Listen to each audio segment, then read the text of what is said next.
We are now recording.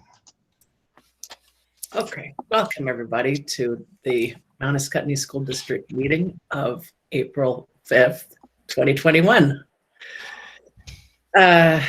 First, are there any changes or additions to the agenda? I don't have any. I know that Ed, I don't see Ed on right now, but He's on the agenda. he's on the agenda. He requested to be moved up, but I don't see him anywhere. So we'll see when he, I think he had something going on later on this evening, but we'll play it by ear. I don't have any other changes. All right. Has everybody read, have those present read the, I can't see whether Amy's still here or not. Is Amy still here? I don't see Amy. I do not see Amy. So then we don't have a quorum. We may not. Hold on just a second. You guys, Okay. I joined using my phone instead of the video because nothing was coming. It was all garbled. So I'm going to mute myself. Thanks, Amy. Okay. I'm glad you're You here. bet. Well, Yep. Thanks. Did everybody have a chance to read the minutes from last month's meeting? It really was. Okay. I will take a motion to approve the minutes from last month as they are currently written. Motion to accept the minutes. Second. Okay. All those in favor of accepting the minutes as they are currently written, please indicate by saying aye. Aye. Aye. Aye. All those opposed? The ayes appear to have it, and the ayes do have it. Okay, next is public participation. Is there anybody from the public who would like to have a word with our board?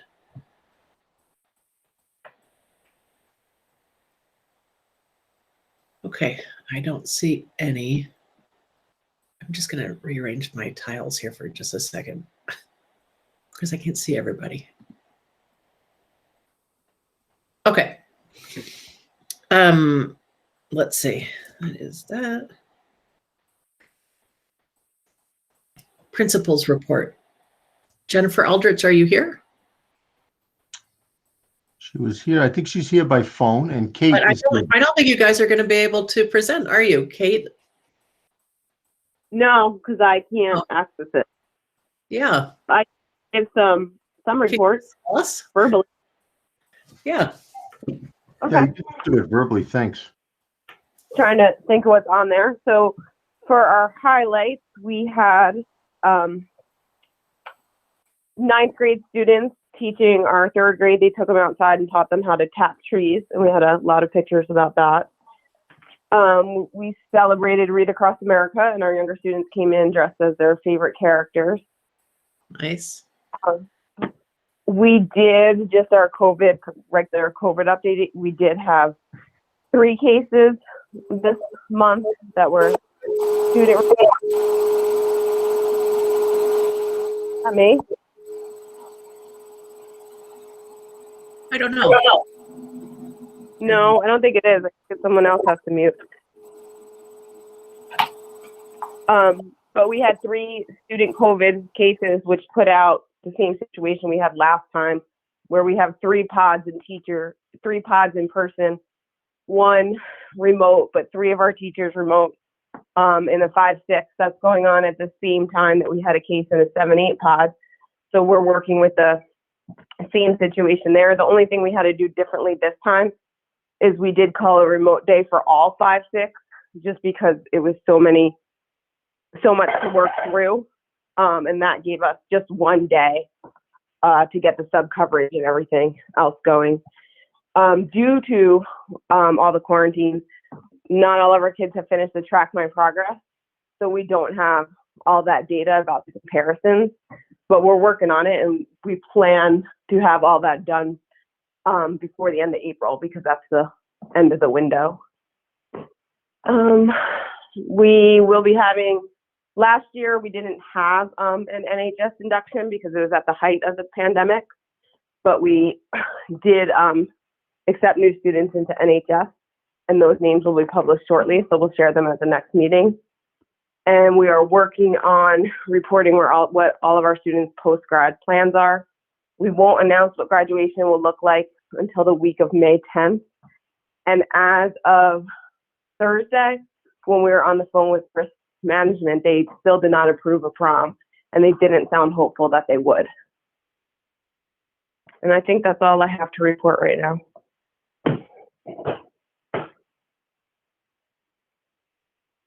Thank you, Kate. That was a It's lot. hard to do this by phone when you can't see if anyone's listening or you guys heard me. So thank you. Well, we all had to mute so that you could be heard. Thanks. Okay.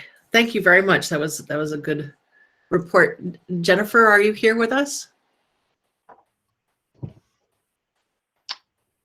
I think she is.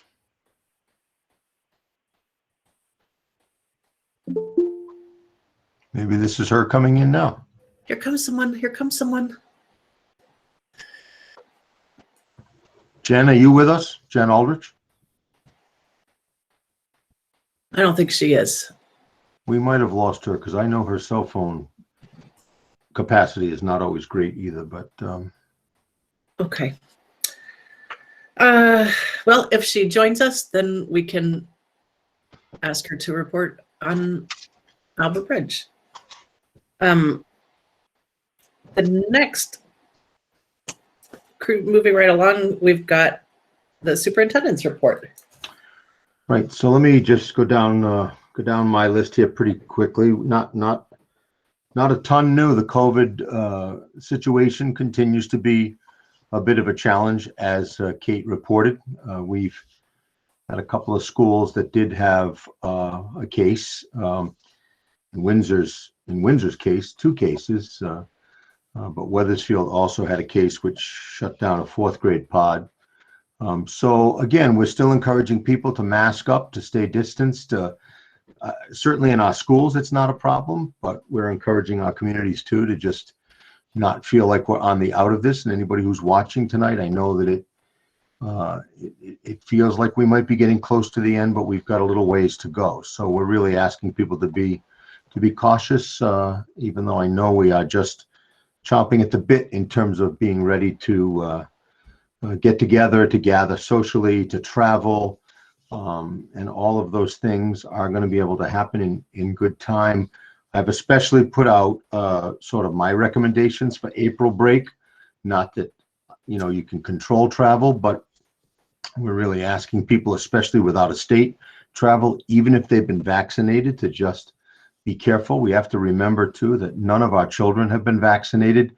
We don't even have that option for children to be vaccinated. And I understand the transmission rate is less in younger kids, but it's still a concern. And quite frankly, in all 3 of the COVID cases in our SU in the last couple of weeks, it was adults transmitting to children and children then needing to quarantine. So it's as much about the quarantine as it is about the transmission. So we just need to be careful. I will also say I want to thank Bill's putting in a tremendous amount of work on negotiations this year. They are moving right along. We're meeting every couple of weeks with the teachers. We only have to negotiate with teachers this year, and support staff have a contract for next year. But so far it's been cordial and amicable, and we are hoping that we can have a resolution and a negotiated agreement by the time certainly the year ends. On the advice of counsel of our attorney, and I'll say this at all our board meetings and at the SU meeting, we were advised that letters of intent really don't make any sense, that essentially you need the staff you need to work, and letters of intent just confuse folks in terms of their ability to look for other jobs. So Pietro Lynn, our advisor, said just send out contracts. Our staff is by contract and past practice guaranteed a step increase. So Tina is preparing those contracts for all teachers. They have to go out by the 15th. And actually, shout out to Tina, because Tina's done a great job of getting contracts done in a timely fashion this year. She's already got all the at-will contracts out. She has the support staff ready and the teaching staff ready to go. I think part of that is because Tina, and she deserves it, believe me, would like to take some time off over April break. So I think she's done yeoman's work. Angie, and feel free, Angie, to, if you want to add to this, but we're working on our, we're sort of having everything as best we can dovetail around our strategic plan, which also will, we also have to put together a recovery plan. But as we looked at the recovery guidance from the state and the AOE, it matches almost word for word and line by line with our strategic plan. All the things that seem to be important in our strategic plan are also important in our recovery plan, including, the academic success of our students, the emotional and social success, and sort of and also the emotional, social, and cultural climate, within our building. So we've been working on that, and working on that also in terms of the funding that's available through what is fondly called ESSER 1, ESSER 2, and ESSER 3. It looks like those monies, and Elizabeth, you may know more about this than I do, because we try to keep up with it, and the guidance changes a little bit, sometimes week by week. But right now, it looks like those monies are going to be available at least for the next 2 years, and it looks like possibly for the third year. I looked at that list of allocations across the state. There are some people getting a lot of money. We're getting a lot of money, but nowhere near what, say, a district like Springfield is going to get, or Burlington is going to get. Not surprisingly, I think some of it is based on your free and reduced lunch count across the SU. And, it's sort of a double-edged sword. In several of our schools, our free and reduced lunch count is going down, which affects the consolidated federal program grant, but it also affects how we were allocated the ESSER monies. But we have our allotments, but it's going to be a fair amount of money. I think we'll be at a position where we can share a good piece of this and some of the plans at the SU board meeting toward the end of the month. But again, we have that April vacation in the middle there.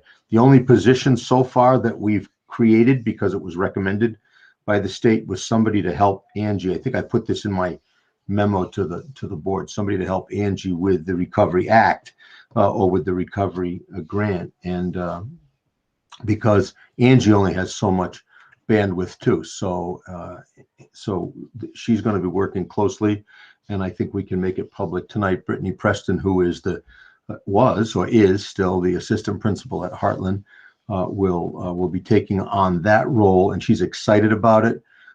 It's money it'll come out of the ESSER monies, her salary and benefits, and it will be for 2 years as she looks at data, which she's excellent at, and helps Angie work through all of those recovery plans.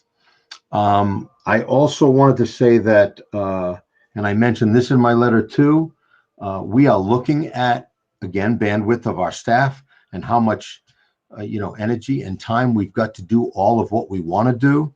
And as I said in my email to the board members over the weekend, we're feeling like we are going to need at least once a month some release time. Windsor and Albert Bridge, for the last year or two prior to COVID, used to have every Friday afternoon every week, and we felt that was a little too much coming out of COVID, and the need again to have our kids engaged as much as possible. But we thought once a month it would just allow us to do the SU across the SU work. We think we can get the building-based work in the buildings, but we want to get that calendar published. I'd like to send it out sometime after April, toward the end of April break or after April break. And I didn't, certainly when I emailed that out to the board, if anybody has any thoughts on that, that's fine, but I didn't get any real negative feedback. So I'm assuming that's okay. Angie, did you want to add to any of the ESSA work or any of the work that we've done on either one of those plans, the strategic plan or the recovery plan? Sure. Recovery plan needs assessment is due next week. And then our actual recovery plan is due to be submitted to the AOE by June 1st. Our consolidated federal program grant, they have let us know initial allocations for FY22. And that grant I anticipate will be opening soon. I mean, since they put the new grant management system in, that hasn't opened. I think last year it was sometime in mid-May, and that it used to open in April. So I'm hoping that opens soon, and then we can get both that and the ESSER grant written. The ESSER grant, I did see in writing that ESSER 3 funds are going to go through 2024, through FY 2024, so that would also cover summer school for FY 25. Hard to say that one, right? So that's exciting to be thinking about. 3 years of that funding will really help us move forward with our strategic plan. And David's absolutely right. The 3 areas of recovery align beautifully with our strategic plan. The work, I know that the board had, the SU board had given extra money in our budget for professional development and for the work, for summer work for teachers. So we're trying to look at the possibilities there. We're very aware of the need for our staff to take time off and rest. And so I'm trying to look at some different ways that we might be able to get the work done. We have a small staff and a lot of work to do. And so I just wanted to tell you a little bit of what some of that work is. We started the proficiency, we were using Harvard high schools, Harvard school districts proficiency work that they did with our team, and we were just basically in the process of looking over the work they'd already done and deciding if it needed any tweaks. And the committee had met twice before COVID hit last year, so we have to finish that work up. And then the next step after that is local common performance assessments, which requires staff across grade levels and vertical teams across the subjects to create those common assessments. Right now we have common assessments, if you will, with Track My Progress for grades K through 8 and some 9th graders, but it's not really used as a common assessment. We do not have common assessments. I mean, you could count SBACs for ELA and math, and also for science in 5th and 8th grade and 11th grade. But I'd like to see those common assessments across the grade levels in science and social studies, and then also be thinking about what it means for our unified arts and for interdisciplinary work and how we develop end of pod learning exhibitions like grade 2, grade 5, grade 8. And then we have, of course, we have our senior capstone. So those are some of the projects that require staff to be available. And what we've found in the past is that when we have to rely on substitutes, it's always a gamble whether or not people will be able to show up, because often our need for substitutes out is greater than the number of substitutes available. So that's why I really hope that you would support that half day each month so that we can get that work done. And we probably still have to do other work that's stipended after the children leave, is when staff usually feel comfortable showing up for meetings, but after school, as you are well aware, can also be challenging for people to participate in that, even if they really want to. Although virtual meetings have made a lot more possible than we ever dreamed. So thank you. And that's a good transition. And then I only have one more thing, and then we can ask questions if there are questions. But I had a wonderful meeting today. As you know, we are trying to forge ahead with our anti-racism task force and the equity work that I know is near and dear to all the board's hearts, and certainly the administrators' hearts. We want everybody to feel welcomed and safe in our buildings and in our schools. So the board commissioned us to hire a consultant, and I have not made a commitment yet, but I think we have to move quickly. I did have a pretty extensive meeting today with Melissa Crum from the Mosaic Diversity Network. They're based out of Ohio. I think I sent a video, out to folks, to a TED talk, at least to that diversity committee that has been working. And she's put a lot of thought into this. She had a great plan of how to move the stakeholders forward and how to, she cautioned against just open forums and said that really more of a workshop / discussion model is best. But she sounds like just what we need right now. And I don't know whether anybody else is following up on anybody. But when I went to her calendar, she sent me the calendar, because you have to kind of lock in. She does things in about 2-hour intervals, and she's really, if we don't jump on this now, we're not going to be able to jump on it. That's the bottom line. And I felt very comfortable with her approach. And she was we had one other person respond with a proposal, but it wasn't very detailed. Hers was extremely professional and extremely detailed. And it was within our, it was within our price cost range that we had set as an SU board. So again, I don't know if people have thoughts or comments about that or questions about anything I reported out on, but I think I'll check in with the 4 board chairs again tomorrow morning quickly, but without any reservation. I would be prepared to have her send us a contract and just get this work started. Does anybody else have any thoughts about that on this board? I don't know that this board is the place to talk about that, because I think it's kind of confusing. Right. Yeah. Well, it's the SU board that commissioned it. I think they authorized me to, with a certain amount of money. And, again, I don't want to wait till the next SU board meeting. We're just not going to be able to get started before the summer, or we'll have to wait till next fall.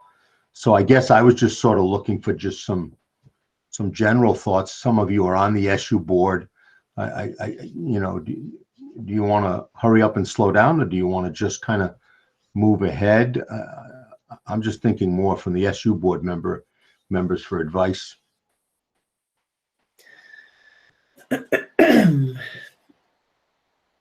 Bill, do you have any thoughts? Like anything, until you do something, nothing's going to get done. And if this person is going to be a fit, then we're better off locking them in now.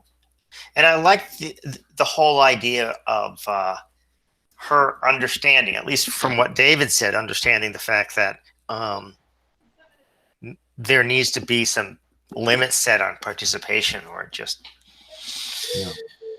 So I'm okay with going ahead, but I understand I'm not in a role to make that choice tonight. But.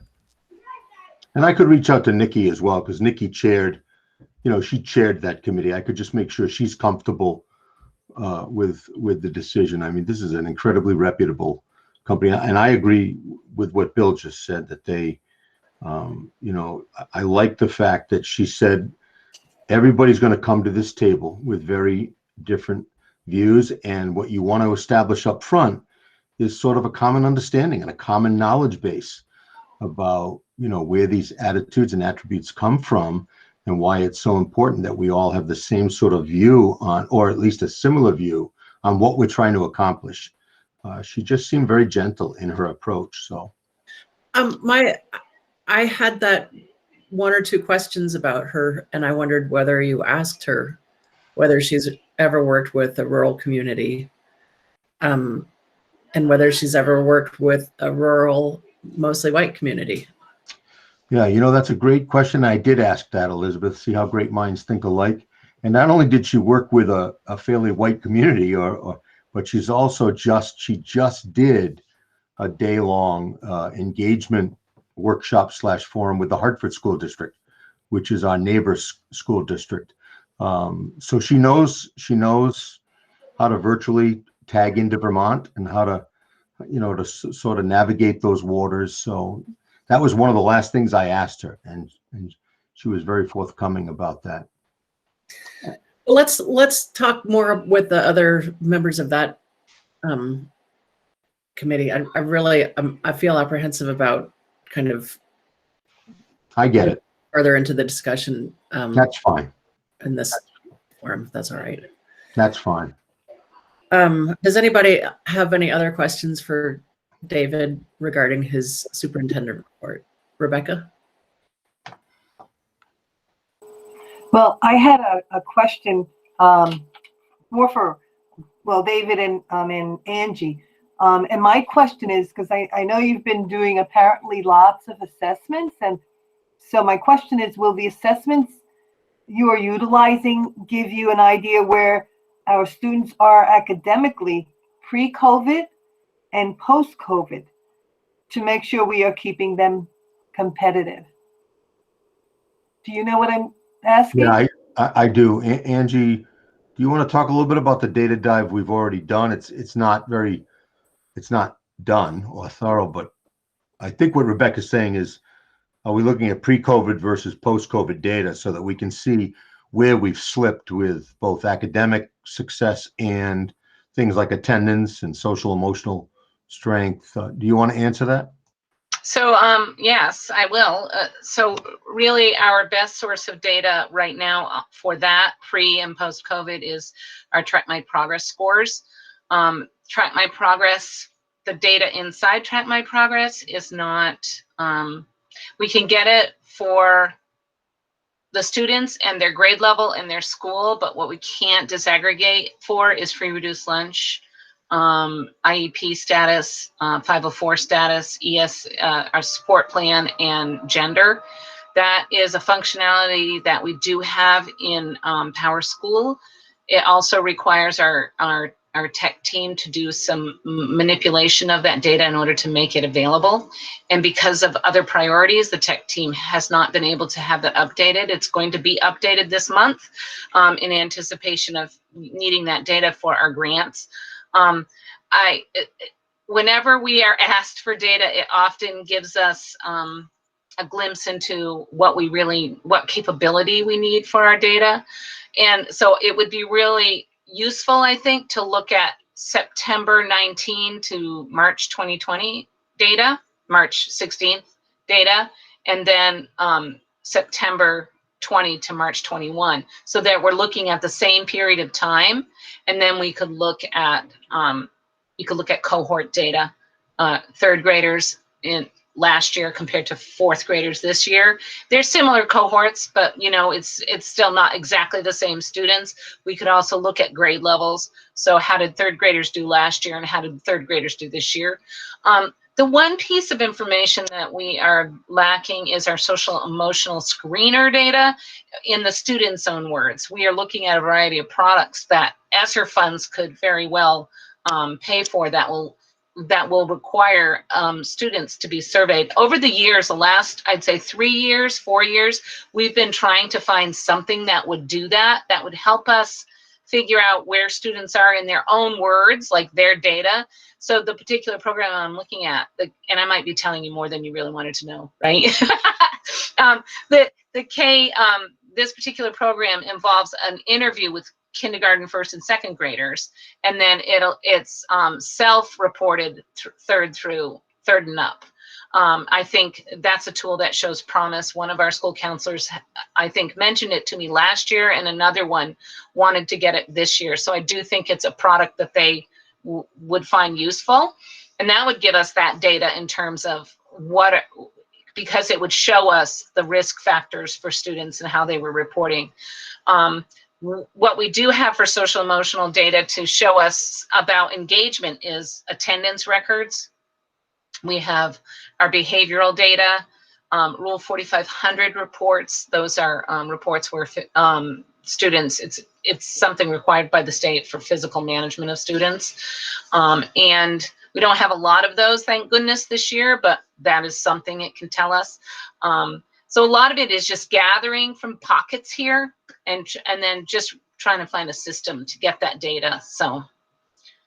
And I was asking that having two sophomores here with us today brought to mind that at some point, I know colleges are going to be asking students because, you know, how did, you know, what did it look like for you that year or those years? And they may not ask now, but I know it's probably going to happen down the road. So it's just a way of sort of getting that information to students, to families, so that they can be prepared down the road. But yeah, all of that is, I think, really important and valuable in helping students and the community also sort of get a sense of where were students and where they are now, and how they're remaining competitive alongside other students. We're also in the middle of, well, it's almost ready. We're preparing a survey for the staff so that we get their professional opinions on student attendance and the impact of pandemic stress on children and their learning. And yes, we know that it's more subjective data, but yeah, subjective, right? It's their opinion, but they've been working with students. Our staff have been working with students, so, you know, for a long time, so they know what it might have looked like a year ago or a year and a half ago versus now. And so then we're also asking classroom teachers specifically to look at math skill, numeracy and literacy skills, and reading and writing, so that we just get their voice, because we have testing data, but that nuance of, you know, what are they noticing? And we often hear, you know, we know that our Track My Progress data is not the whole story. So trying to get the story of what has happened for our kiddos this year will be really important. I don't know how good, it won't necessarily be comparable, but it will give us a good baseline. I noticed too that Bill typed in Panorama in the chat box, and that is one that we are.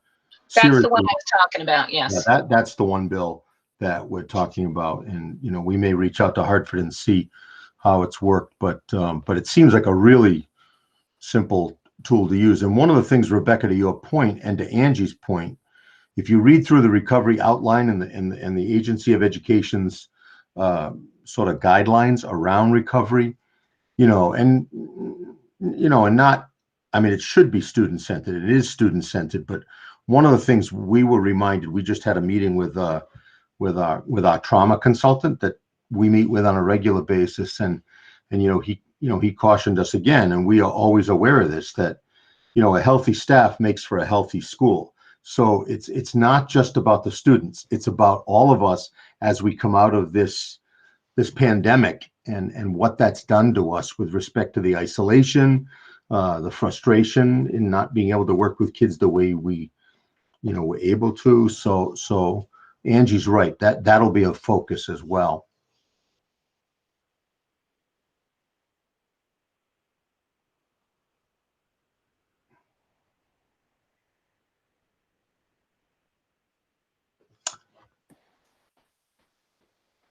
I noticed that, I'm sorry.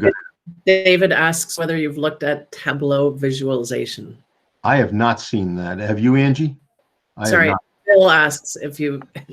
Sorry, Bill asks if you've looked at Tableau visualization. You want to take a quick look? Yeah, did they use that in Hartford? Yeah. I think it's not on the agenda, so maybe I can email you, and we can set up a time and you can show me. Well, I'm looking at it right here. That's all. Yeah. I'm looking at Hartford. I'm looking at the Hartford State to that on intervention. Okay. Just hang on. We'll get hanging. there. Okay. Let's just move on to the next section of the agenda, and we'll come right back to Track My Progress, which is the second item for discussion. Okay. Which is the same area, right? Yeah, and absolutely. And Ed, by the way, Ed has joined us, Elizabeth. I don't know if you want to move the agenda. We don't have to, but it's up to you.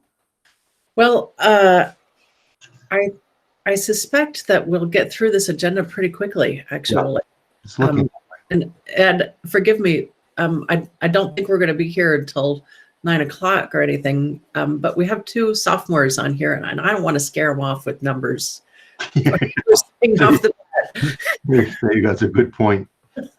Yeah, and I don't know either whether or not Kate or Colleen want to introduce. I know they're here only to observe, but I don't know if one of you wants to formally introduce the two sophomores now that we're all on.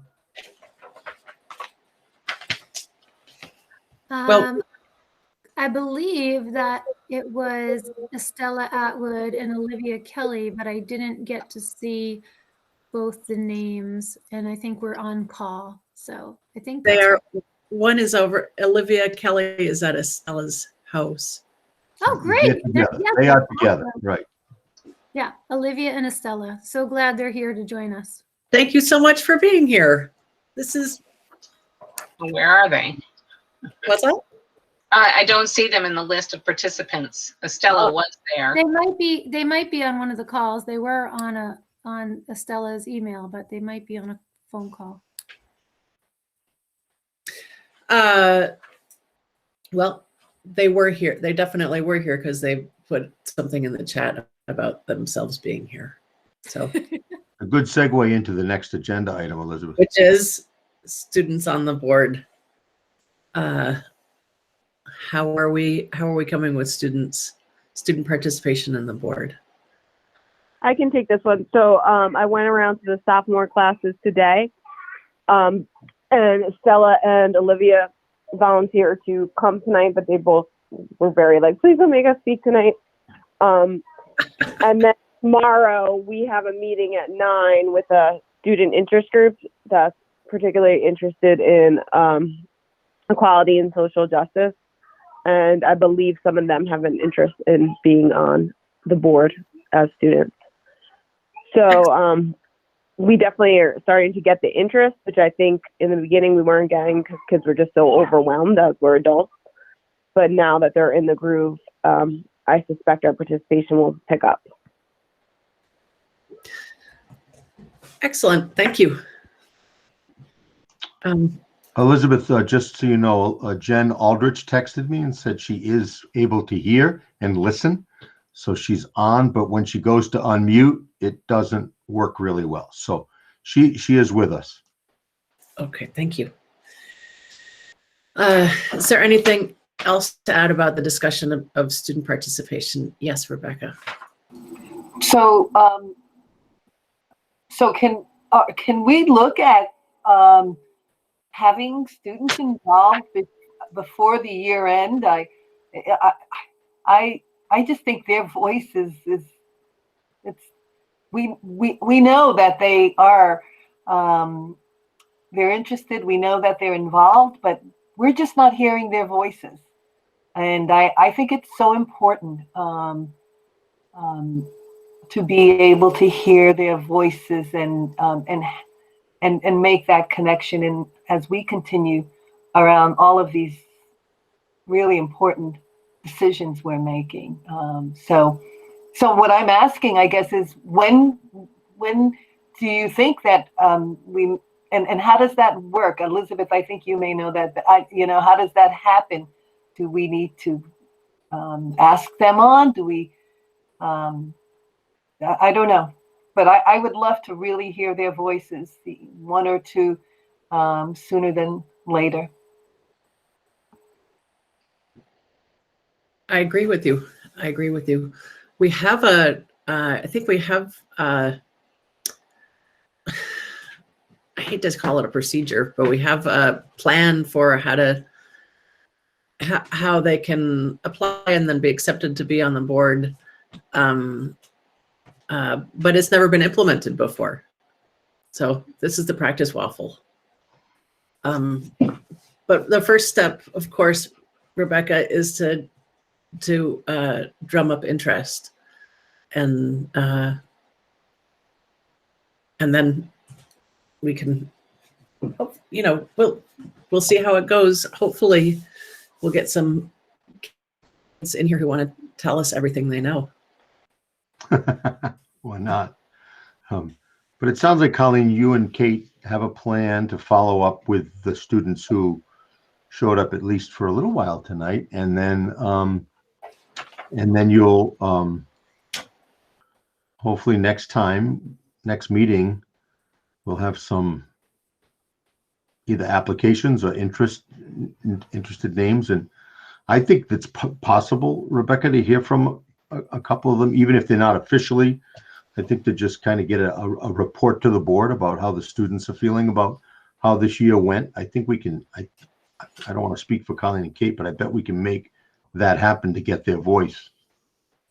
I think we could definitely happen, Yeah. and I think, you know, guided them, showed them like how simple our reports are, and that is something that they can do.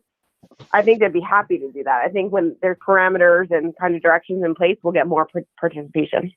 I think they're just nervous because, well, like you said, Elizabeth, it hasn't been implemented, and I think, you know, new things are strange to them and they're scary sometimes. So we can definitely make it happen, and we'll make sure that the students that apply come from not only Windsor, but some of our sending schools. Mm-hmm. Right. Good. Yeah. Thank you.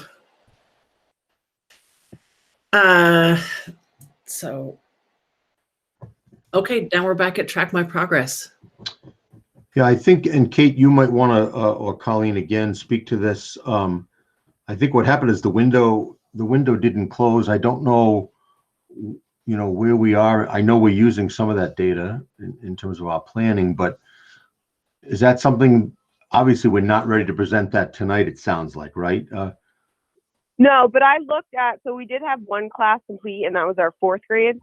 So I looked closely at our 4th grade, and the growth remains the same, but they're at like the highest performing 4th graders are at end of third grade level, which is different than it had been last year. They were at a 4th or 5th grade level in the spring, but the growth remains the same. So what they went from winter to spring is consistent over the 2 years. But that was only one class, because that was the only class that was completely done that I could get and that's only 24 kids. And that's just in Windsor? Or is that in the whole Yeah. district? No, that was just in Windsor. Okay, because Elizabeth, I can chime in. This is Amanda Yates about the ABS if you'd like. sure, that would be great. That'd be Thank great. Yeah. So similarly, I talked to Jen quickly today. So we have not finished. There's 2 classes that have not done it yet and are going to do it after break. But probably about half the school has some of it done. And so kind of taking a deep dive into the ones that have already done it, been very impressed with the growth that we've seen. And we're not noticing a lag year to year, like year over year. So, you know, like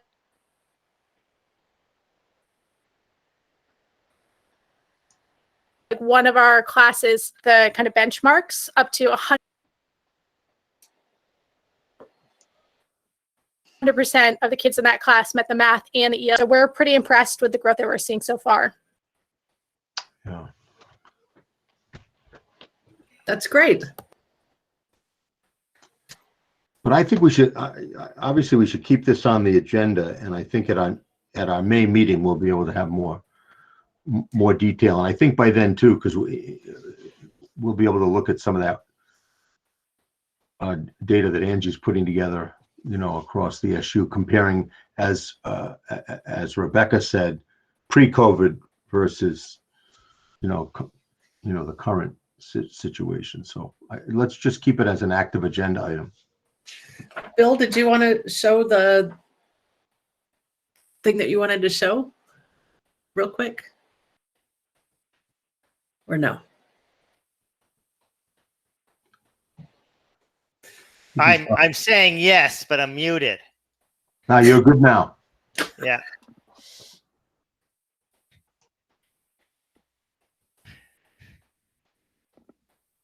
Okay, this is really a work in progress. This is math assessment growth. So basically what I've done is I've put in all the math assessment from 2019, so school year 2020 and school year 2021. And so down here you've got students who taking gone down 3 points on a 4-point scale, students who have gone down 2 points, students who have gone down 1 point, students have stayed the same proficiency, and then students who did not have any assessment, which is most of the 12th graders and almost all the kindergartners. So I've put in that and math inference. This is math grade inference, the academic success inference based upon students' math grades, reading assessment, reading grades, and this is the actual putting them together. And then I can change schools, and the data changes automatically. I haven't put all the bells and whistles in yet, but this one I'm almost done with. So I can choose to look at students who are all at a math level 1. I can choose just to look at Hartford High School. I guess I have 2 of those. I don't need 2 of those. Hartford High School. And then I'm working on, now I've lost it. I've pulled in, oh, here it is. This sheet I'll be able to sort free and reduced, which is the poverty here. I'll be able to sort grade levels, and I'll be able to sort days absent for within a school year. And so I'm hoping to get this done by Wednesday, but I'm a little stressed to get this done because the report has to be done on the 15th, I'm sure, as Larry knows, the recommendation. I can actually tie this directly into Infinite Campus data, but because I'm rushed, I'm actually pulling this off of a Google Sheet that I made. And so I pull it right out of the Google Sheet. It flows right into here. And if if a school district was going to start this, I basically would say, buy Tableau. Just buy the Tableau and just use the Tableau. Don't worry about integrating it within PowerSchool, because we have it integrated into Infinite Campus, and it's very expensive. But it's a great way to be able to adjust your data and visualize it. There's a bunch of different type of charts that you could use. And anyway, that's what I've been doing all day. I bet you have. I noticed Larry's on. I don't know, Larry, if you're familiar with a Tableau or not. Yeah, I've seen Tableau. We use Performance Matters, which, if you look at it, is very. Then he's back. Which is very similar to Tableau. Basically, and we're using, I don't know, like half of what it's capable of, but it is integrated with PowerSchool. So we have the free and reduced lunch data mixed in with that. We have their attendance records mixed in with that. I did a quick and dirty spreadsheet for the April 15th thing for the admin team last, what was that, 2 weeks ago, David? And so we did that. Performance Matters is up to date with all of our Track My Progress and SBAC going back, I think, 4 years. It doesn't have this year's fall and winter in yet, but that's supposed to be in by May 1st. And then I'll put the spring in probably at the end of May at the current rate we're going. But Performance Matters, basically, the only ones who are trained up on Performance Matters right now, unfortunately, is Angie, Ledoux, and myself, because right when COVID hit was when we were supposed to do the PD for the teachers on Performance Matters. And then everything we kind of retooled everything for VTVLC. So I'm hoping that next fall, it would be the time where we would train the teachers on Performance Matters, because not only can the principals use the data and the curriculum director, every teacher could use it. And because it's integrated with PowerSchool, they would only see those kids, right, that they're able to see.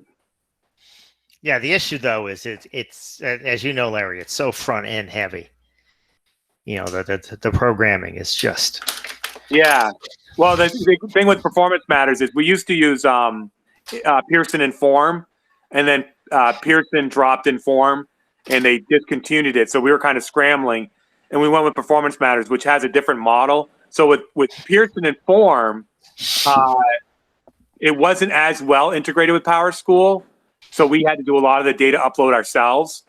With Performance Matters, it's part of our contract. So basically, we upload the data to a secure FTP, and we have a contract with them, and they have so many days to get it done. I just have to make sure it's in the right format for them. So that's where we are as far as that tool. But Tableau, looking at what you're looking at, it looks like it's very similar, and it looks like you're looking more at the district level data. Yes. Yeah.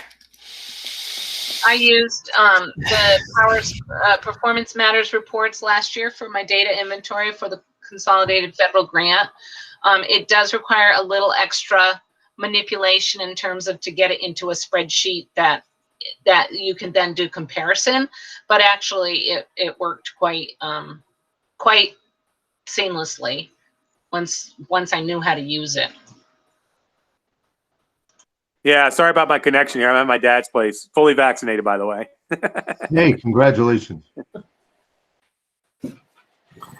That raises some questions just in terms of moving forward, and that is looking at the software programs that are being used to track students, and so my question is, do you look at both Tabloid and Performance Matters and sort of come up with some, looking at what would be what would be the best way to move forward? I mean, right now it looks like Performance Matters works and it's integrated with PowerSchool, and but is Tabloid, would money wise, would it be worth, would Tabloid give you a better sort of overview of the student? Well, these are both data visualization tools, and any data visualization tool takes a lot of work, but it's really dependent on how good your data is. So, I mean, that's really is track my progress, doing what you're supposed to, and it sounds like it is. So. Yeah, Rebecca, I agree with what you're saying. It's what we use, and again, we were in the nascent forms. We just literally got it spun up. We were training the administration on it, and then COVID hit. It was around April or May, and then we were going to train the teachers that spring, and then we kind of paused everything. So it's one of those IT projects. Is once we're up on it, we can train up the teachers, because I think that's really. It's great that Angie can look at the data. It's great that David can look at the data and the principals, and we'll continue to do that because, it's tied to the grant money. It's tied to a lot of the free and reduced stuff. But I think the real power is when we can get into the coach's hands and the teacher's hands. If we can get that data down to the teacher level, because then what you could do, and I'm sure Tableau can do the same thing, is once not only can you do track my progress, eventually we'd like to have a point where we could do localized assessments. Our localized assessment. So you do a writing assessment on a Monday, it's in Performance Matters next Monday, and now the coach can see it, and the writing coach is working with the teacher, and the coach is working with Angie, and we're looking at, interventions for this student in writing. That's when I think it gets really powerful, rather than the just once every 3 months track my progress. But we're a year or two away from that, but that would be the end goal. And like Bill said, these are just data visualization. So it's whatever data you get, it's just the window pane part of it. And so that sounds great. And I like the part you mentioned about once it gets into the hands of the teachers and the coaches, it becomes even a more powerful tool. Is that something, Angie, that with the professional development that's going to move, that's going to happen, that something that can happen sooner rather than later? The state is just starting a series of 9 training sessions on using data to improve student learning. So I'd say probably next school year, there's going to be more training and more emphasis on data. ESSA, the Every Student Succeeds Act, is all about data. That's why we have to provide data in the consolidated federal grant. That was not in place when I was first writing grants 4 years ago. So the ESSA grant, the ESSA is what, 3 years old, I think.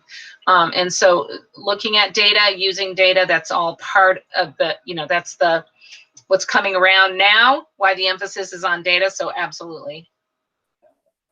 And Rebecca, one thing I'd like to add to that is I'm on the data and communication strategic plan goal with Kate Ryan and Brittany Preston. And we're meeting this week to flesh out that data piece and then run it by David before it goes back to the admin team in the May admin meeting. So it's data. It's one of the, I'm on that committee with Kate Ryan and Brittany Preston. So more news to follow on that.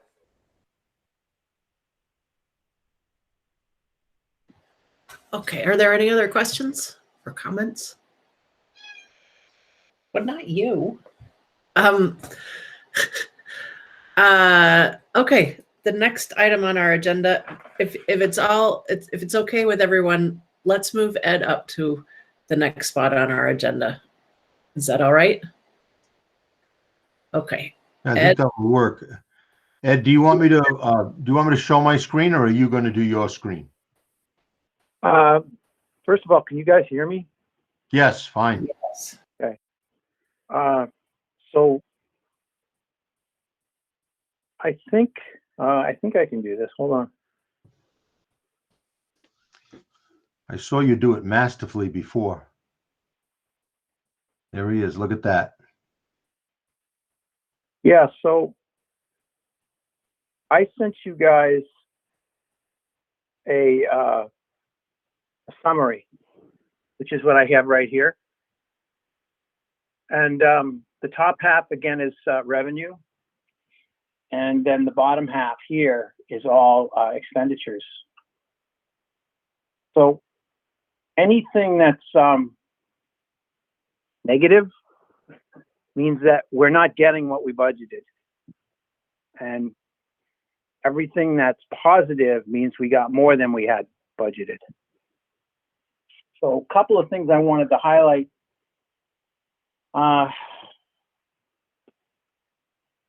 Right down here where you get to this negative 137, that's a balance that we had to bring forward because last year we were negative. We ended the year in a deficit. So in order to, state law dictates that we have to either take a note out to pay off any deficit over a 3-year period or carry forward the balance into the following year, which is what we did. So that's why there's a negative 137 in there. And then down here, education spending grant, that negative 180 is what we're still trying to unravel with the state, what the monies that we got last in FY20, they created a formula where they were able to carry forward some of the balances that we repurposed in FY20 into FY21. And the way they did that was they gave us CRF money, and then they took away money that they were going to come from the ed fund. So that's why that's negative. And then the state aid for transportation, that state aid is all going to the supervisory union now because we've transferred the cost of transportation from the school districts to the SU at the behest of the state. But when we did this budget, that wasn't their guidance. So that's why it appears in this budget. So going down here to the expenditures, you can see the wages.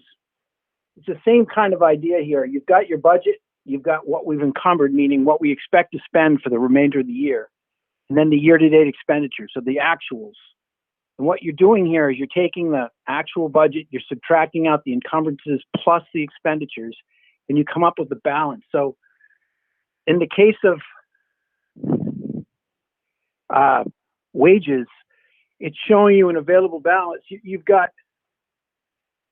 $510,000 that you've have available, which is an extraordinary amount. And in addition, you have $261,000 of unspent budgeted benefits. Now, the question becomes, why is that? And it's a combination of things. There's been, because of the pandemic, there have been at least 4 or 5 positions that were unfilled. In addition, there was a teacher that we had that was budgeted in FY21 to come out of the Mount Scottney budget, and then that teacher became an employee of the supervisory union and was paid out of 2 grants. So if you add all that up and you include in it that there was a lot of turnover at not so much at Albert Bridge, but more at Windsor. And when that happens, we generally get teachers that are on a lower step. We experience some savings there, but I've looked at that number several times. I have a list of teachers that I could show you that would add up to that number. I don't know how comfortable you are with me showing you the numbers, but that number I vetted and it's right. Okay. The benefits piece of that follows the wages. So if you have fewer employees, you have less health, less dental, less Social Security, less FICA, all of that stuff becomes smaller. So that's why you've got that. You move on down the list, the contracted services are down because we're in this situation that we're in. We're not spending the money we anticipated because we haven't had the students in school full time, and some of the contracted services we just suspended because they weren't going to be able to utilize them in the environment that we're in. Maintenance and repair, we've been very careful with that. It's right about where you'd expect it to be at this point of the year, but they're still showing a positive balance. You keep going down. Transportation, we talked about that. I took $232,000 that was going to be spent at the school district, and I moved it to the supervisory union. And the other, actually, it's more than that. It's more like $256,000 because Albert Bridge and the school, the Windsor, are together there. So that's why you're seeing the $271,000 in the black there. Tuition, we budgeted for 31 students and we actually have 24 students. So when we put together the budgeted numbers for tuition, it was November of 2019. And now we're talking about how those budget numbers worked in March of 20 or April of 21. So there's a significant lag there, and how we generate those numbers is that back in November of 19, I had Albert Bridge give me a list of students that they had that were currently at the high school. So I had a list of 7 through 12. And then I took that list and I graduated the seniors. And at that time, we were looking at 31 students. But now that we're in the actual year, a lot's happened. Kids have moved, things have changed. So the fact of the matter is we have 6 fewer kids than we would have, than we budgeted for. So that's why you're seeing a surplus there. Travel, really don't need to explain that. Again, we're not doing a lot of traveling. The assessment's up, and that's because, again, we moved the transportation to the SU, and that became part of the assessment rather than what we had originally budgeted. So it's more than. And the reason that it's not a $256,000 overage, it's because there's revenue that's associated with that I showed you earlier, this 86,000, this 86 right here, that number falls in here, and that's why it's not the straight 250. Supplies, again, we've given the conditions, the situation that we're in, we're just not spending in this way that we were. Equipment's the same way. Dues, fees, and transfers, the primary driver there is that dues, fees, and transfers. So the transfer that's the significant transfer in there is the food program. And as of the end of March, the food program was running ahead of where we anticipated it would. So that lowers the amount that you're going to be transferring into the food program to bring it up to break even. So that's why that's showing a surplus. The reason that the food program is doing better is because they continue to get reimbursed based on the summer rate rather than what they normally get reimbursed on. So the reimbursement for the summer rate is significantly higher than the rate that they would have gotten if this was a normal school year. And then the debt service is down a little bit because we didn't have to spend as much this year in a tax anticipation note. So we experienced a little bit of savings there. And we go to the tax anticipation note in times of cash flow problems. Most often always it's in September, right before the beginning of the school year. And then right around Thanksgiving, we always run into, and those are the dates right before we get a transfer from the state ed fund. So overall, we're looking at a surplus of $1.188 million.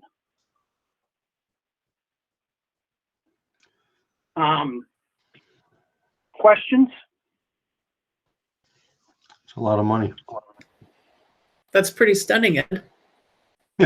Well, yeah, and that's why I spent quite a bit of time trying to vet these numbers. I had people in my office look them over. Do we really believe this? I'm telling you right now that the districts for the next 3 years are going to be swimming in money.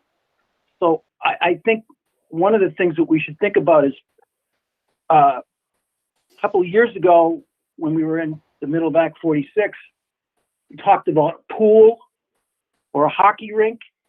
I think we could swing that now. Or maybe a small tower in Windsor, so we can have like an apartment building or something. Maybe buy some real estate. Yeah. We could buy the prison, actually. We could buy the mountain. We could buy the mountain. Right. We could buy the prison. Buy the 3 houses in front of the school. Yeah, I like that idea. Yeah, we should just have a brainstorming session. Of course, really, and I know Ed would really more say this, that probably what we should do is start looking at some reserve funds for what happens when we come out of this, because you just want to make sure, that, and I don't usually speak like that, but I know that we've got a lot of work to do ahead of us, and this money will be certainly welcomed. But whatever we do, I know, and Ed would say this deliberately, we want it to be somewhat sustainable, but that's a lot of money right there. And it's, that's a lot of money for a district to have. And I'm not saying, it's unaudited and it's not the end of the year, but Ed, what would you say? Are you anticipating it's going to be in that range, right? Yeah, I mean, I spent a lot of time today trying to figure out whether I'd made a mistake, and I could very well have, but I had enough people look it over, and we walked through it. I walked through it with Tina to find out whether or not the number for the wages, which is the one that really stuck out to me, is that number. And we were able to track that down pretty well. I mean, we went through the wage and benefit. We took a look at who was budgeted for. The problem when you're dealing with this is that so much has happened since this budget's been implemented. So you put it together in November of 2019. So it took a little while to get back on that page. And I don't know. I don't see anything dramatic happening here. I think that it's going to be a very, very big surplus. I really do. It does point to that, what we talked about earlier, was some of the things that the admin council, in the limited amount of time that I've heard them, is that they've been trying to use some of what happened in the pandemic as not to get rid of those practices and bring them into the new, because they worked. Things that they discovered during the pandemic that actually are stuff that they would never have had happen unless it was the pandemic, and they found them to be effective for teaching. And I would encourage the board to look at that and think that, yes, you did provide school and education for your kids, and you did it for $1 million less than what you thought you were going to do it for. So I would just look at that and say, how can we try to carry that forward? What is in there that we had that might not have been necessary, and maybe take that forward? Because you are going to be able to use a lot of money from the other things, and I would try to set your school up so that when the money does dry up, you're in a position where you can sustain what you've built.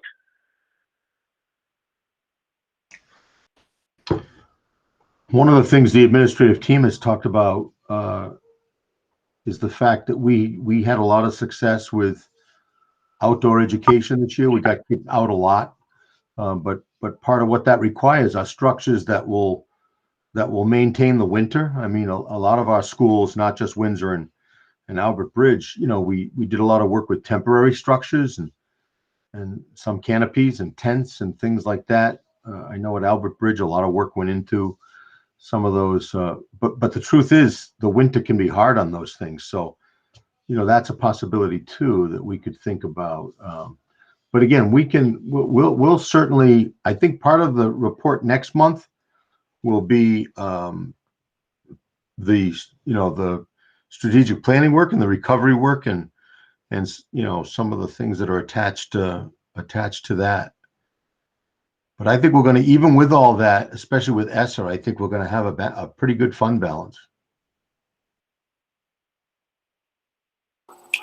I think the idea that you raised, David, regarding the outdoor program, that can be a wonderful vocational, I know some people may not like the word, but experience and program for students. It's not one that many high schools offer, but you know, building on something like that and maybe even incorporating agriculture on some level. I mean, that can be just a really excellent idea for Windsor to look at.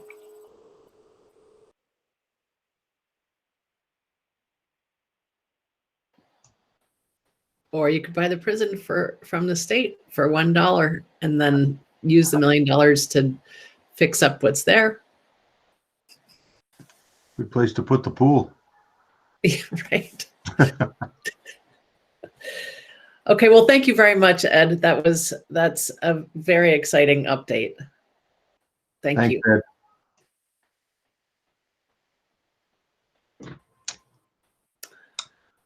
Ed. Okay. Now let's see if he knows how to stop presenting. I know he. There he is. Look at that. Well done. Thanks, Ed. Well, the next thing on our agenda is that Albert Bridge and Windsor transition support, but is Amanda still here? Yes. I don't know if you can speak to this or not. Can you? Since Jennifer's speaking ability is hampered at the moment. Kate and Colleen might be better to speak to this because I know they've been coordinating with David, the counselors, and with David Gale, and I know the admins have been talking. So, well, that's what I just meant. Of course, Kate and Colleen could speak to that side, but there's also the other side, and I wondered whether it was a joint effort. A joint yeah, effort. I will chime in with kind of the Cliff Notes version that I know if they miss something. Yeah. Okay. So right now, Jennifer and Kate and I and our school counselors have set up a virtual introductory meeting with the 6th grade parents. And we'll be following before break. I believe it's coming up this week. It is? Okay, don't let me surprise you. Maybe I'm wrong. I don't have it in front of me. Maybe Kate knows the date. We have it on our calendar for a night. It could be just the counselors and the students, and then there's a follow-up with, it's May 3rd. Sorry. Thank you. And we have May 3rd night virtually, and then there'll be another meeting with that Jennifer was going to follow up, sending out some information to families and parents about other transition events. So Kate, the student April 30th and the parent night is May 3rd.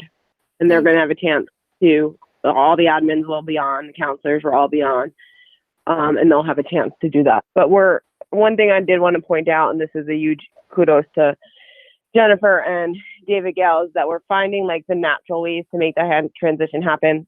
We had a small bus event at Windsor, and Jennifer had heard about it upon the arrival of the bus at Albert Bridge.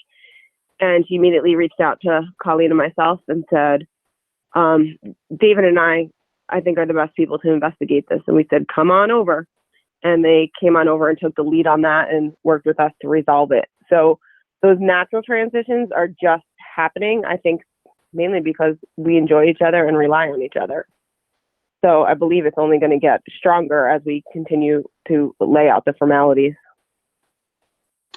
Excellent. So now, just so I'm clear on exactly what we're talking about, are we talking about like the introduction of these two sets of sixth graders to each other?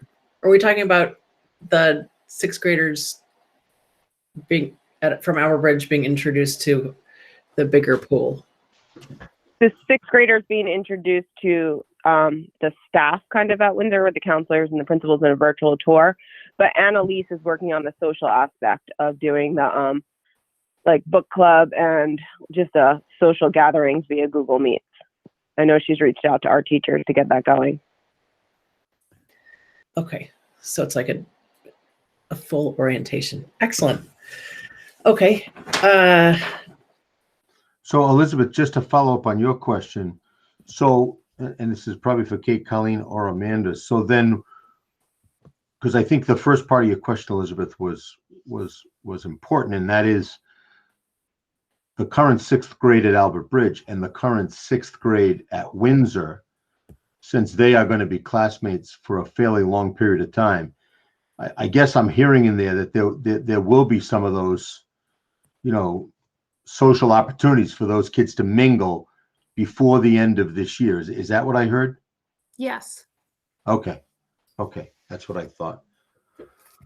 And Jennifer did. She just texted me and said, "Sorry, certainly about her mute and unmute situation, but yeah, she does plan to message families in Windsor and Albert Bridge about all of the things that Colleen and Kate spoke about, and especially her Albert Bridge parents." And I know that Elizabeth just thought that maybe she had missed a messaging, because I think, Elizabeth, you're one that does have a sixth grader right now, right? Yep. Okay. And I don't know if Amanda wanted to add cliff notes or not. But how big are the two classes? How big is the Windsor class? Our Windsor class sixth grade our fifth grader is big. Our sixth grade is on the smaller side this year. Right now in person, we have 10 in one class and 13 in the other. And there's only, I think, one student that's remote. So that's a smaller class. well, that'll be a good. ABS is 7. Okay. So it looks like we're going to be 30 to 35, maybe. Yeah. Okay. Does anybody else have any other questions about the transition of students from one school to another? Okay, hearing none. The summer programming, I think we covered pretty well. I do have a couple of questions about it. And I think we'll put on the agenda Rebecca's question about James Aldrich and his approach to keeping kids safe from the coronavirus. And so we'll get to that when we get ready, figure out the next meeting. But my question is, so we know that the summer programming is part of the recovery plan. right? That's an assumption. Okay.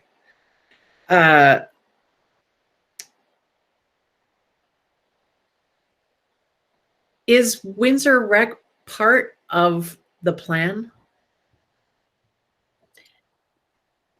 David, do you want me to speak to that? Because what I've And then if I need to fill in the blanks, I will. here's the assumptions that we already know as a board and as parents and as community members, that there will be academic support for a few hours in the morning. Correct. And that, according to your letter, we hope to pair up with Windsor Rec for the afternoon so they can have some social time. Right. So does that mean that that Windsor Rec will be part of that program? So They'll be providing the services in the afternoon, the recreation services in the afternoon. They won't be part of the morning, but some of our staff may be part of the afternoon at the rec department as needed. So I guess what I'm asking is a few questions. One is, will that then be paid by the district? No, well, for those students who are attending the summer recovery program, right? That 5 weeks, and either require and or want, because remember, some may not want an afternoon program. Right. Some may have plans for their kids or other things they want to do with their kids in the afternoon. So it will be optional, but for those who do want it and choose it, our thought was, yes, with the ESSA funds, we would pay for it, because there is a charge to the rec program, right? Yeah. Right. So another question is, can a student who's a member of the district opt only for the afternoon and have it paid by the ESSA program? Well, right now, the only conversations we've had, Kate and I and James at the rec department, is for those kids that are enrolled in that, targeted summer program. Because there was some thought about, and a matter of fact, it was even communicated, I don't think intentionally, that we were going to be paying for all kids who wanted to go to the Windsor Rec program this summer. Well, that was not the intent, and we quickly cleared that up. That really the afternoon program is only for those targeted kids that really need that social emotional boost, that academic boost, and that Windsor will still run their full day rec program, and then this will just be an adjunct to that rec program. As a matter of fact, I think they're already taking registrations for that program. What they're waiting for from us, and what Katie's working on right now, is how many of those kids who have been identified and targeted, and there's a fair number of them, also want an afternoon program. Then we've got to get back to James with that number and figure out a way to integrate those two programs. Does that make sense? It does. I guess my next question was, are there any accommodations made for students who are disabled who wish to take part in an afternoon social and emotional program? Yeah, I'd let Katie Yes. take that one. So they can attend the rec. We also are partnering with HCRS to offer their supports during the morning and offer an alternative activity in the afternoon. We're working with them, and they can do it on site at Windsor. So we're trying to build some of those options for students that might not want to go to the rec and might want to do something else. So we're concentrating on right now, just identifying the students according to TMP scores that are even interested. I mean, there's a lot of, our first wave of letters went out to over 150 students. And there's more that can go out too. We had to actually break it up because there was too many that we can handle, according to our staffing levels too. So, Elizabeth, we have some opportunities, just evolving right now. Does that answer your question? Sort of.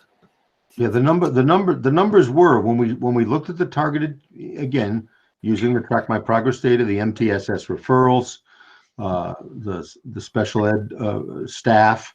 Yeah, I mean, Katie's right. We you know, we had thought of about 100 kids. We have 150 targeted now. So I think once we get that targeted list taken care of and making sure that, because not everybody on that targeted list is going to accept the services or is going to want the services. Although we are providing, you know, transportation, remember it's centralized. So there'll be Weathersfield kids, there'll be Mount Scottney kids, and there'll be Heartland kids. And so, and we are providing, you know, certainly they have to get them to the building like they would at any other time. And then we'll provide from the building 2 winds of that transportation. But it did turn out to be a bigger number than we thought. So The total, we had to go with the lowest 30 percentile, which we would have had over 250 on the first pass. And one of our challenges is staffing. In anticipation of today's meeting, I went and looked. We have enough staffing for the morning, but only 30% of the staff that responded were interested in working in the afternoon. That will limit our ability to offer things in the afternoon. We've got to respect the fact that it's it's going to be a staffing issue. To be able to offer too many things in the afternoon beyond the rec or what HCRS can do with us. So we're trying to be mindful of many. It's an incredible Venn diagram to get everything to intersect. But that staffing reality will limit us for the afternoon. I'm impressed with the morning numbers of staff that are willing to work or willing to sub, or just, I think we had over 43 positive responses of people in one way or the other that can contribute, which is impressive. But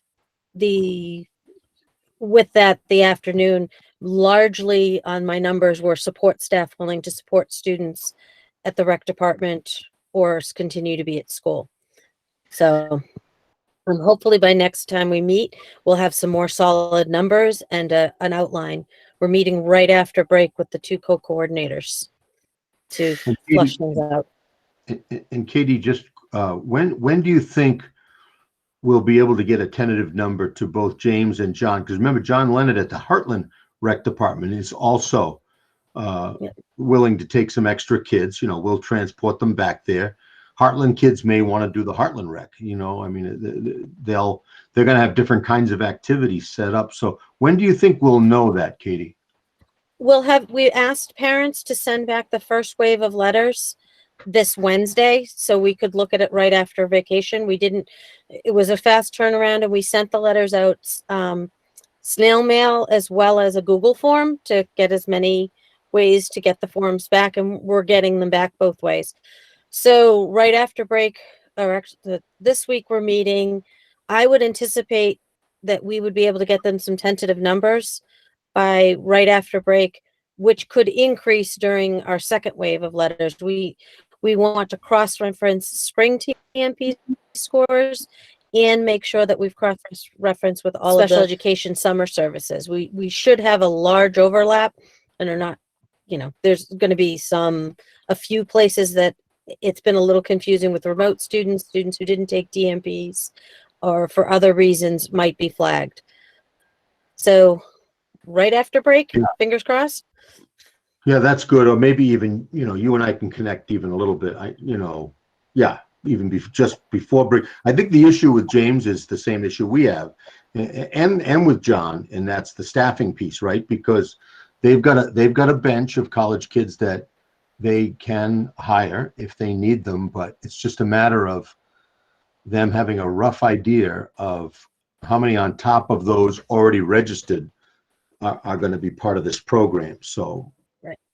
And I know you're working on it as hard as you can. It's not easy. As fast as we can get the info, we'll get it. I get Definitely. it. Yep. Nancy? A question, a couple of questions. If a student hasn't been flagged, but the family feels that student should go, is that possible? That's the first question. Second one is there any thought, if this turns out to be as successful as it sounds like it might be, that it would be something that we would continue to do in ensuing summers, or is this just a COVID response to? Great questions. We're aiming to to learn this year and do it even better next year. So that's kind of our mantra of we're keeping track. It's funny that one of the co-coordinators said, I'm keeping a part of our Google Sheets has a page that has lessons learned and what we'll do differently next time. So the goal is to be for at least the next 2 summers, so 3 summers total. And if we can build this sustainably, then maybe it is something we can continue for subsequent summers beyond ESSER funds. That's my goal. And financially, I hope that goal can follow. Answer your first question, Nancy, depending on space, we also have tried to make a commitment of small class sizes and keeping it and staffing ratios so that students get the intensive, fun academics this summer. So if there's space, we will be able to open it up to other students where parents may be able to flag them to say, we're interested. That may even depend on grade level. Let's say we don't get enough 4th graders. We might have a couple slots open. Until we see the initial response from parents, I won't know. And let me reframe that. We'll probably know closer to May once we do the second wave of letters, if that's possible. So we've been telling folks if there's room. Thank you. That sounds great. Wendy, and then Rebecca. I just want to make sure I have the notes right. So we'll be paying for the kids going to the rec for the fee for the camp, and then also the staff that go with those kids will be paid out of the school. Now, will those staff members be working just with the camp summer program kids from the school, or all of them at the rec? Just the summer camp kids. Yeah, Okay. just our summer camp kids, not Okay. the rec camp. And the only ones we're paying for, just to be clear for the minutes, the only Right. ones that we're paying for, or and it's only a half-day fee. I mean, James and John are working out a rate for us. Will be those kids who are enrolled in that 5-week summer program. Thank you. Rebecca? So I have 2 questions. One of them to follow through on Wendy's comment, and is that if we have staff members that are going with our students, they will be responsible and supervising our students while they are in the rec center. Right. In most cases, Rebecca, what Katie's talking about are kids that may need additional support. They might even be kids that maybe have a one-on-one or need some additional redirection, if you know what I mean. And it'll be mostly to just help that rec staff work with those kids. Some of it might be because the kid actually is assigned a one-on-one, has an individual education plan that requires that. But yeah, they'll be working with our students from our summer camp, yeah, that's the way I understand it. Which I think begs the second part, and I don't know, Elizabeth, when you want to talk about this, and maybe we don't want to talk about it tonight, but I think you mentioned it, is the fact that the rec center and the school have we either have different interpretations of the restrictions and regulations related to COVID, or we have some philosophical differences, or there are actually different regulations for rec centers than there are for schools. So I don't know if... Well, I think it would be really unfair to have this discussion without James here. Yeah.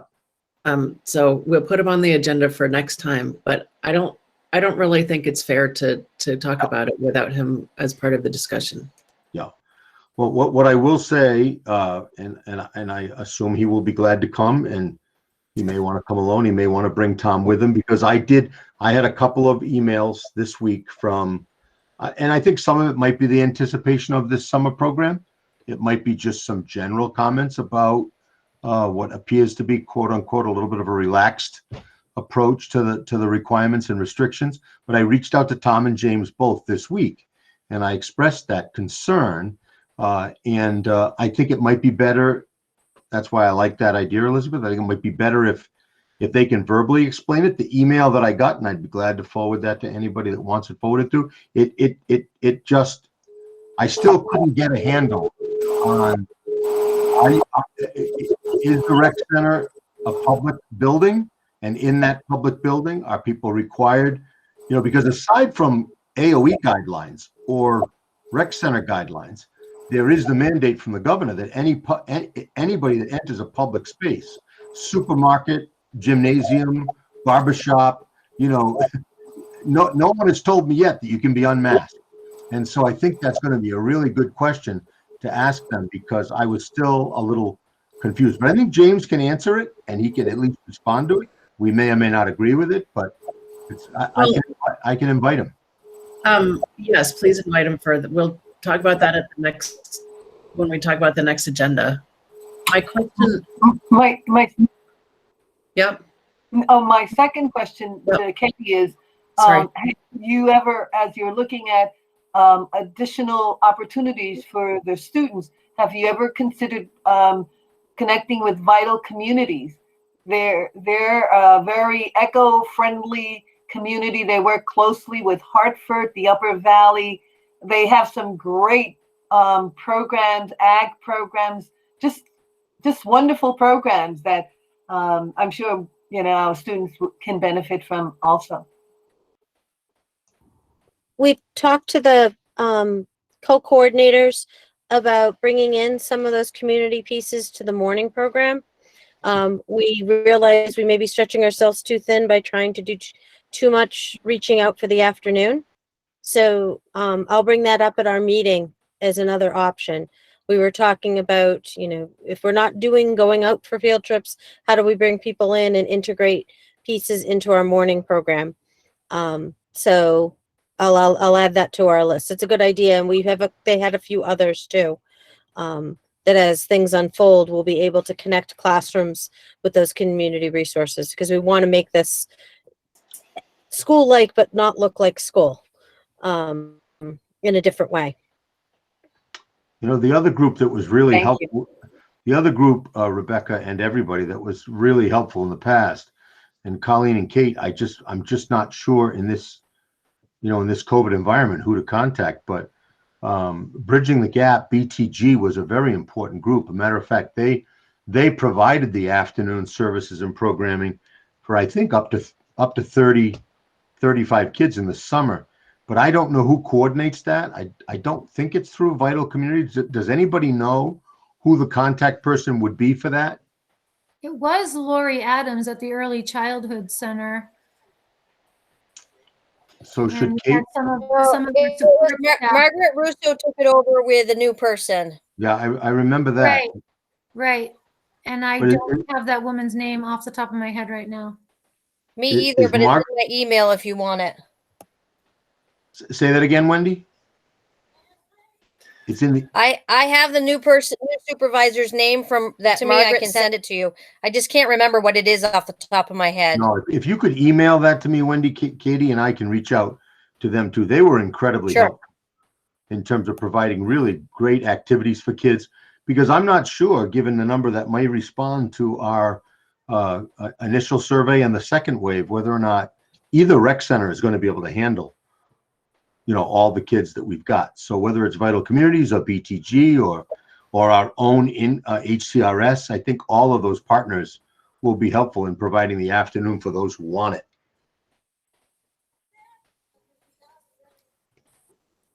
Okay.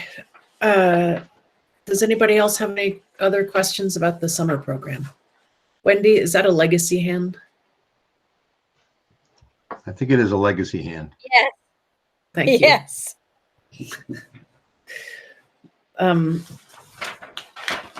Okay.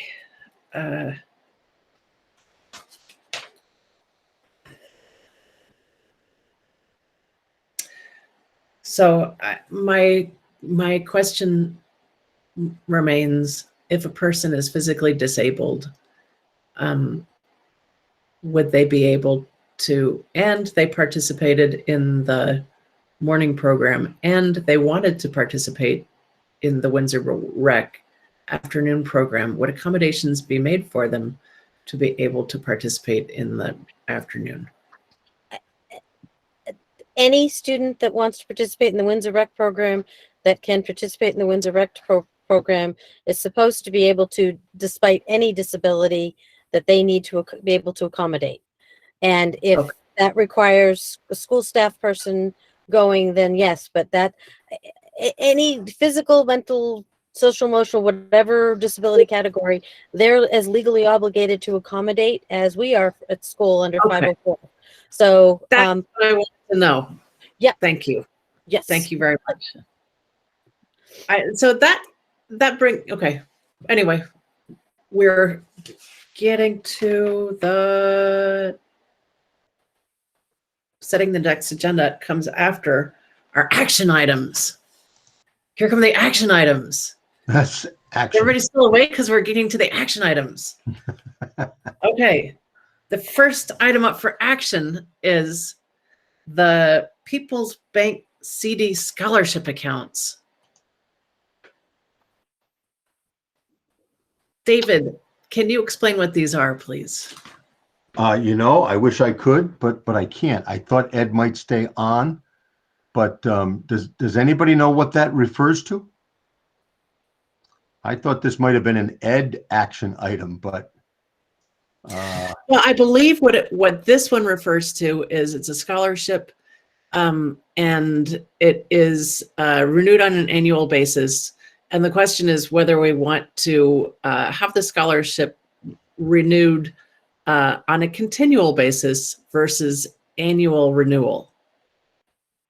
I'm pretty Okay. sure that's what it is. So either through a traditional resolution, and quite frankly, the reason why I'm stymied is I've just never, this is my 9th year, I've never seen this on an agenda before, but maybe it's because. I think it has something to do with having, somebody has to go down to the bank and sign Nancy has to go down to the bank and sign for the thing. And, we are living in the time of COVID. Do we need to have Nancy go over and over again to re-sign the thing? Or do we want to have that be a continual? I think that's what it is. Continual sounds good to me. Yeah, that works for me. Well, I think both Nancy and I are able to sign now. I had to. Yeah. So. Okay. So I will take a motion to resolve that people, I know this isn't the right wording. I'm positive this isn't the right word. I'll take a motion to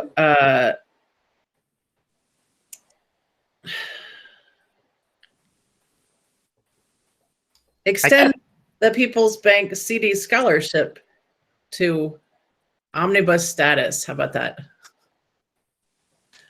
So moved if it works.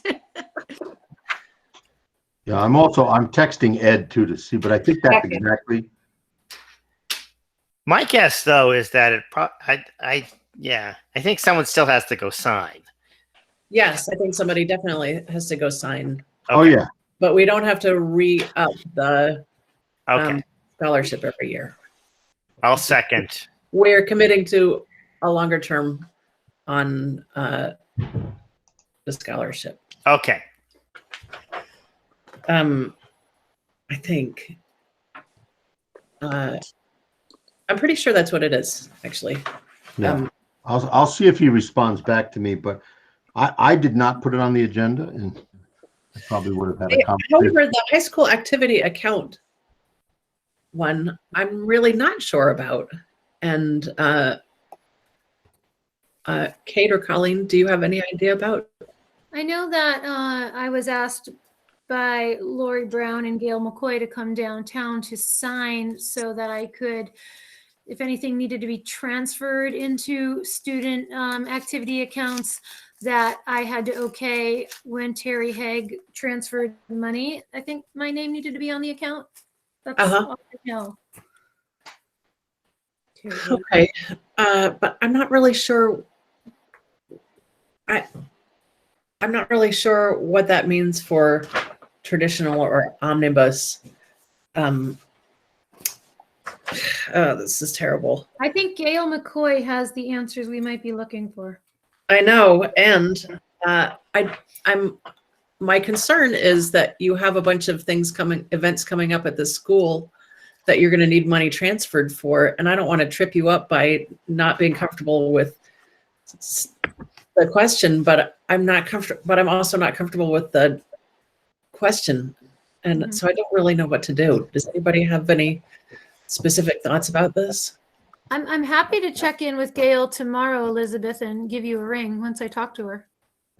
If you wouldn't mind doing that, and if we have to have another meeting where we're there for 5 minutes to do these two things or do this thing, then so be it. But I just don't want to stiff you. I really don't. I'll follow up on it. Okay. But does anybody know who requested these be on the agenda? I don't know. They didn't come from me to Lori, so she must have gotten them directly. Yeah. I could also, Lori's pretty good. She answers email in a heartbeat, but let me reach out to her quickly, but I don't think that's going to help us now. But if we want to start setting up the next agenda. Yes. Okay. So let's set up the next agenda. Let's put James Aldrich on it. And we'll also track my progress.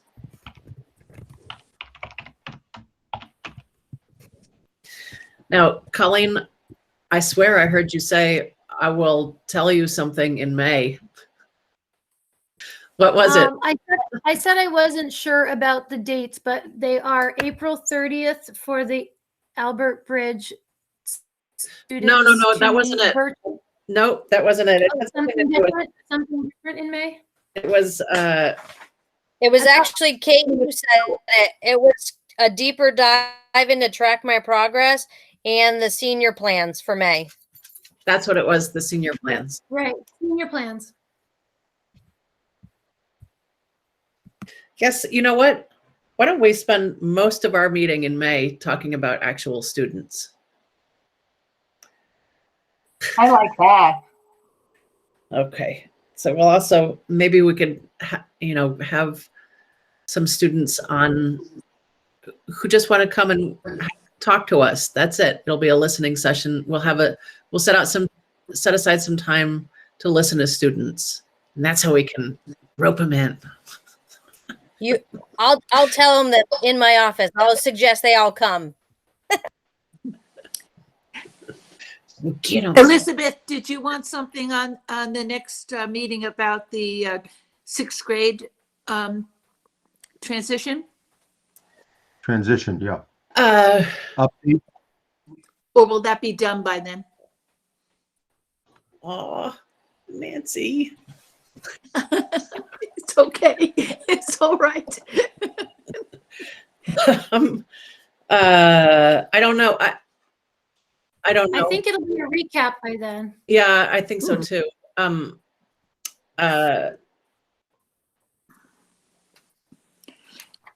I also think I think we should think about the prison.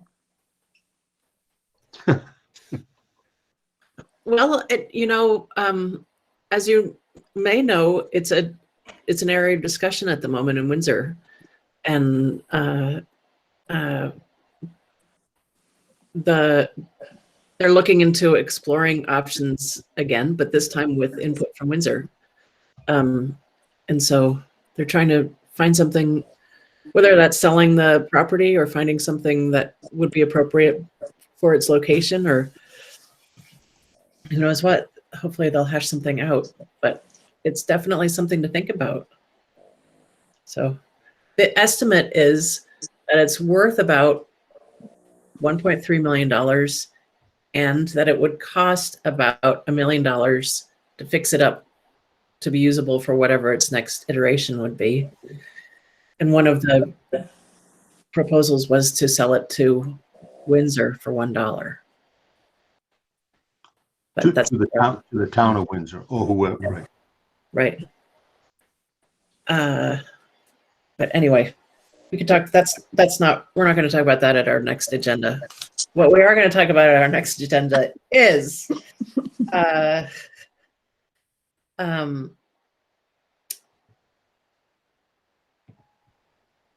think we should have another COVID-19 update. I do. We'll be rounding out the year. But I feel we're in a bit of a tenuous place at the moment. By next month, we really will know whether our 12 to 16-year-olds will be vaccinated anytime soon. We'll know what, how that's going to look.